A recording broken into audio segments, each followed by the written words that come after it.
От 35 години все ни повтарят, че държавата е лош стопанин, че частният интерес трябва да е водещ, за да се обслужват интересите на малцина. Това повече не може да продължава. Една друга България е възможна. България, в която държавният контрол ще гарантира достойното съществуване на работещите хора. Къде е държавата за застраховането?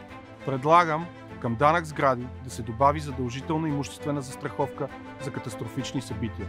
По този начин всички ще сме защитени и сигурни при все по-често случващите се природни бедствия – пожар, наводнение, земетресение. Къде е държавата в управлението на водите? Предлагам радикално облекчаване на процедурите за почистване на речните корита и адекватна поддръжка на деретата, което да предотврати наводняването на жилищна, земеделска и публична инфраструктура. Къде е държавата в спорта? За жалост, държавата е напълно абдикирала и от поддръжката на спортните съоръжения и детско-юношеските школи в цялата страна. Тук виждаме само един от безбройните примери за чудовищната безстопанственост на 35-годишния експеримент.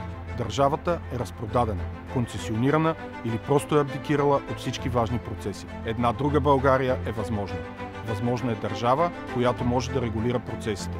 Държава, която иска да подпомага гражданите, когато те са в беда. Държава, която да присъства в живота на хората.